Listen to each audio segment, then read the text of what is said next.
कैसे हो बच्चों? अभय सिंप्लीफाइज, जो सिंप्लीफाई कर दे आपके हर मुश्किल से मुश्किल सब्जेक्ट को। ठीक है, आ जाओ, कल है 12th क्लास का फिजिकल एजुकेशन का पेपर।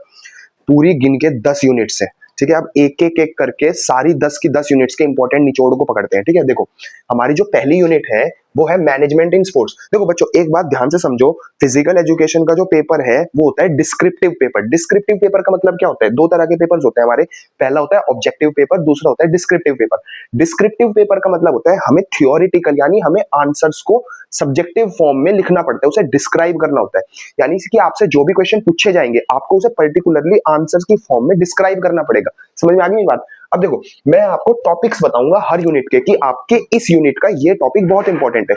तो वन बाय वन हम स्टार्ट करते हैं। Unit number 1, management in sports. अब देखो, function of sports and event management. अब देखो, इवेंट मैनेजमेंट का मतलब क्या होता है? सपोज आपके स्कूल में कोई फंक्शन हो गया, सपोज कोई वॉलीबॉल का कंपटीशन हो गया या कोई बास्केटबॉल का कंपटीशन हो गया। अब आपको उसको ऑर्गेनाइज करना है, आपको उसको प्लान करना है। तो आप उसको इवेंट को कैसे प्लान करोगे? आप टीम्स के मैचेस कैसे ऑर्गेनाइज करोगे? बहुत तरह के फॉर्मेट होते हैं मैचेस को ऑर्गेनाइज करने के। ठीक है, मैचेस को कैसे ऑर्गेनाइज करोगे, पूरे इवेंट की कैसे प्लान करोगे, पूरे इवेंट को कैसे ऑर्गेनाइज करोगे और पूरे इवेंट को कैसे डायरेक्ट करोगे।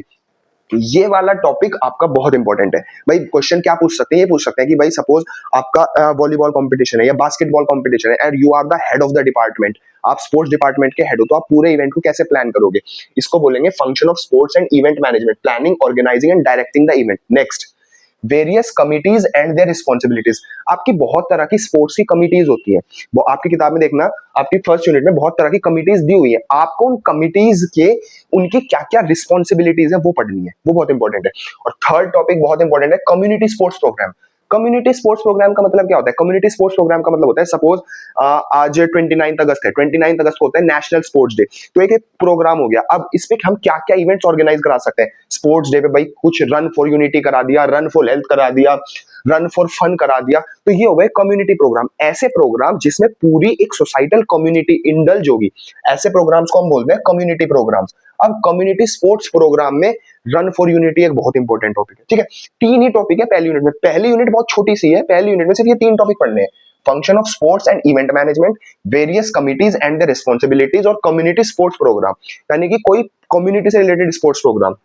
नेक्स्ट आपकी unit number 2, children and women in sports. अब देखो, हमारी जो WHO होती है, WHO का मतलब होता है World Health Organization. World Health Organization exercise guidelines of WHO for different age groups. अब ऐसा तो है नहीं कि अंडर 16 वाले बच्चे को तुम अंडर 19 वाली कैटेगरी में खिला दोगे, नहीं खिला सकते। अंडर 16 के अलग रूल्स हैं, अंडर 14 के अलग रूल्स हैं, अंडर 19 के अलग रूल्स हैं, अंडर 21 के अलग रूल्स हैं। तो वर्ल्ड हेल्थ ऑर्गेनाइजेशन ने डिफरेंट एक्सरसाइज गाइडलाइंस क्या क्या बनाई है डिफरेंट एज ग्रुप्स की, डिफरेंट कैटेगरीज की। ये टॉपिक बहुत इंपॉर्टेंट है। Next, postural deformities. Postural deformities का मतलब क्या होता है बच्चों? पोस्चुरल डिफॉर्मिटीज का मतलब होता है सपोज हमारे शरीर में कोई प्रॉब्लम हो जाए, हमारे शरीर के बनावट में कुछ दिक्कत हो जाए, कुछ बाय बर्थ हो जाए, भाई बाय बर्थ भी हो सकती है, या किसी को कोई चोट लगने से कोई डिफॉर्मिटी बोल गए।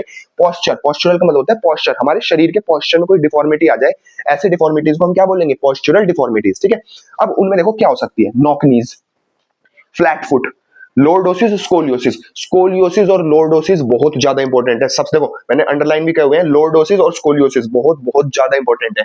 Next, and their corrective measures. भाई आपके शरीर में कोई डिफॉर्मिटी हो गई, नॉकनी हो गई, तो आप नॉकनी को कैसे ठीक करोगे? उसके स्टेप्स, आपको मान लो स्कोलियोसिस है, तो स्कोलियोसिस को ठीक करने के लिए आप क्या मतलब क्या स्टेप्स ले सकते हो, कौन सा एक्सरसाइज को प्लान कर सकते हो, इनको बोलते हैं corrective measures for the preventive disease. यानी पर्टिकुलर डिजीज आपको कुछ हो गई, उसके करेक्टिव मेजर्स। ठीक है, नेक्स्ट, अब ऐसा तो है नहीं स्पोर्ट्स में वुमेन पार्टिसिपेट नहीं करती, वुमेन भी पार्टिसिपेट करती है, वुमेन का पार्टिसिपेशन भी होता है।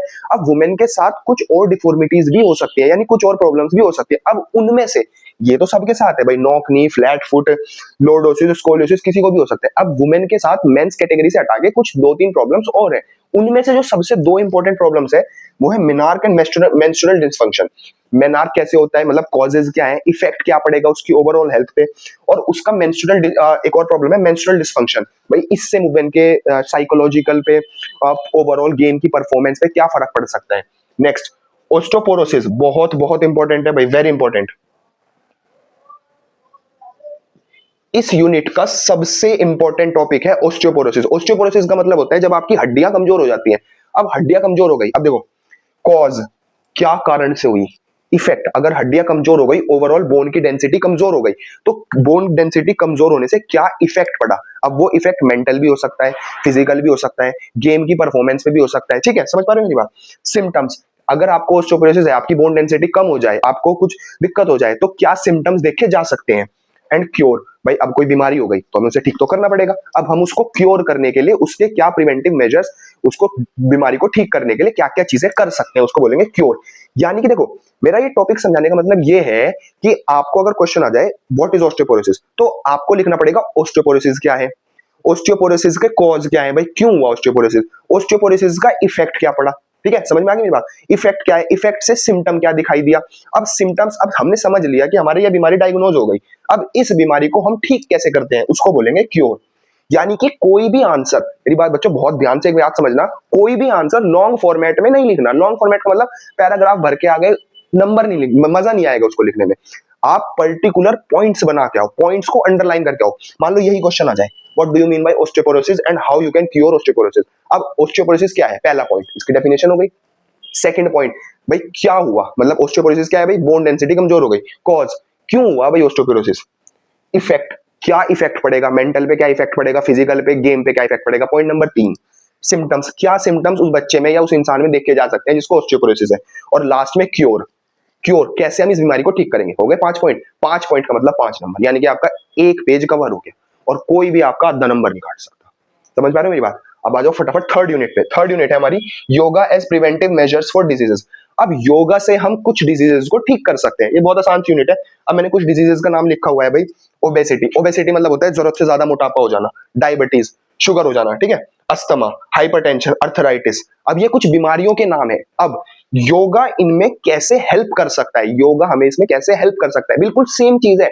हर क्वेश्चन का मतलब पूरा ओवरऑल कंक्लूजन बिल्कुल सेम है कि भाई कोई बीमारी हो गई, सपोज कोई बीमारी हो गई, भाई ओबेसिटी हो गई। ओबेसिटी क्या है, अगर सपोज एक्सप्लेन करनी है उस बीमारी को तो 5 ही पॉइंट देने हैं। ओबेसिटी क्या है, ओबेसिटी क्यों हुई, कॉज, ओबेसिटी से इफेक्ट क्या पड़ा 3, ओबेसिटी के सिम्टम्स क्या है 4, और ओबेसिटी को क्योर कैसे करेंगे 5। 5 पॉइंट, 5 नंबर का क्वेश्चन, फुल मार्क्स, आधा नंबर भी कोई नहीं काट सकता। नेक्स्ट, अब मैंने कुछ आसन्स के नाम लिखे हैं भाई। ये आसन्स बहुत इंपॉर्टेंट है, देख लो। शलभ आसन बहुत इंपॉर्टेंट है, मंडूक आसन, धनुरासन, गोमुख आसन और उष्ट्रासन। इन आसन से हम कौन कौन सी बीमारियों को ठीक कर सकते हैं, ये बहुत इंपॉर्टेंट है। और प्राणायाम, एक हमारा प्राणायाम होता है नाड़ी शोधि प्राणायाम। नाड़ी शोधि प्राणायाम का होता है जिसमें हम ऐसे फिंगर्स करके लेफ्ट सांस से, लेफ्ट नॉस्ट्रिल से सांस लेते हैं, फिर राइट से छोड़ते हैं, फिर राइट से लेते हैं, लेफ्ट से छोड़ते हैं, इसको बोलते हैं नाड़ी शोधि प्राणायाम। ठीक है, बहुत सारी बीमारियां नाड़ी शोधि प्राणायाम से ठीक हो सकती है। तो नाड़ी शोधि प्राणायाम सेम, बिल्कुल सेम फॉर्मेट। कोई भी बीमारी हो गई, वो बीमारी क्या है, उस बीमारी का कॉज क्या है, उस बीमारी से इफेक्ट क्या पड़ेगा, उस बीमारी का ओवरऑल सिम्टम क्या है, और लास्ट उस बीमारी को ठीक कैसे करेंगे। ठीक है, समझ पा रहे हो मेरी बात। और ये है आपकी 3 यूनिट्स का पूरा निचोड़। 4 और 5 आ रही है अभी आगे। अब देखो, अब आ जाओ फटाफट यूनिट नंबर 4 पे। यूनिट नंबर 4 क्या है, physical education for CWSN। CWSN का मतलब क्या होता है, चाइल्ड विद स्पेशल नीड्स या चिल्ड्रन विद स्पेशल नीड्स। जो बच्चे विकलांग होते हैं या दिव्यांग होते हैं, उनको कुछ स्पेशल जरूरतें होती हैं। अब उनके केस में फिजिकल एजुकेशन का पार्ट कैसे, देखो ऑर्गेनाइजेशन, ये टॉपिक बहुत इंपॉर्टेंट है भाई, बहुत ज्यादा important. Organisations promoting disability sports. अब डिसेबिलिटी स्पोर्ट्स का मतलब क्या होता है, देखो डिसेबिलिटी स्पोर्ट्स का मतलब होता है ऐसे बंदों के लिए स्पोर्ट्स जो विकलांग है या दिव्यांग है। जैसे विकलांगों का क्रिकेट भी मैच होता है, दिव्यांगों का शूटिंग कंपटीशन। अब इनकी क्या क्या मेन इवेंट्स हैं, पैरालंपिक्स। पैरालंपिक्स बोलते हैं ओलंपिक्स फॉर पैरालाइज्ड पीपल। जो बच्चे या जो इंसान पैरालाइज्ड है उनके ओलंपिक्स। अब वो मेंस में भी होता है और वुमेन्स में भी होता है। डेफलंपिक्स, डेफलंपिक्स का मतलब ऐसा इंसान जो सुन नहीं सकता, जो बहरा है, उसको बोलते हैं डेफ, उसको बोलेंगे डेफलंपिक्स। ऐसी ऑर्गेनाइजेशन जो बहरे इंसानों को ऑर्गेनाइज कराएगी, उस ऑर्गेनाइजेशन कमेटी या उस ओलंपिक को बोलेंगे डेफलंपिक्स। इनके बारे में पढ़ लो, बहुत इंपॉर्टेंट है।